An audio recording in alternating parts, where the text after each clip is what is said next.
నిజంగా ఒక ప్రతిపక్ష నాయకుడిని చూసి చంద్రబాబు నాయుడు ఇంతగా భయపడతా ఉన్నాడంటే నిజంగా చంద్రబాబు నాయుడు గారు ఎక్కడైనా బావి చూసుకొని దుంకాలి.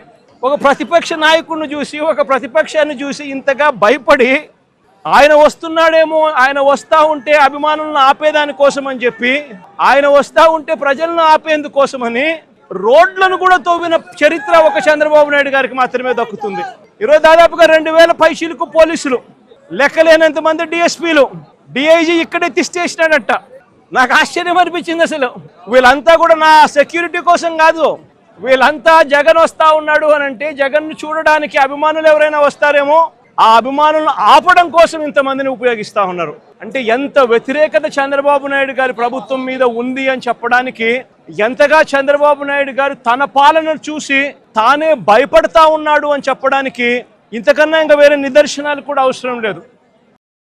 యాక్చువల్గా మొన్నటి వరకు పోలీసులు రాలేదు అని కామెంట్ చేసింది, నిన్న మాట్లాడిన అదే మాజీ ముఖ్యమంత్రి, అంతే కదా. ఈ రోజు పోలీసులు నా దగ్గరికి మనుషులు రావడానికి అడ్డుకుంటున్నారు అన్నది వాళ్ళు నిన్న మొన్న మాకు ఇచ్చిన లిస్ట్ ఏంటి, మేము ఎవరిని మొబిలైజ్ చేయట్లేదు, మేము కొంతమంది మాత్రమే వస్తున్నాం అని చెప్పి హెలిప్యాడ్ దగ్గర ఒక 100 మంది, అలా సంథింగ్ ఒక 100-200 మందిని పెట్టారు. సో మిగతా వాళ్ళంతా మేము దానికి తగ్గట్టుగానే బందోబస్తు మేము రెడీ చేసుకోవాలి. మాజీ మంత్రి బయటకు వచ్చి తల్లి రండి, పరిగెట్టుకుని రండి, అలా రండి, ఇలా రండి అని చెప్పేసి సినిమా స్లోగన్స్ ఇచ్చాడు ఆయన. ఒకవేళ మా ఇంటెలిజెన్స్ కూడా మాకు ఉంటుంది. సో ఎక్కడైనా ఏదైనా ఇబ్బంది ఎదుర్కొంటారో అటువంటిప్పుడు అనుకునేటప్పుడు ఆటోమేటిక్ గా మా పని మేము చేసుకోవాలి.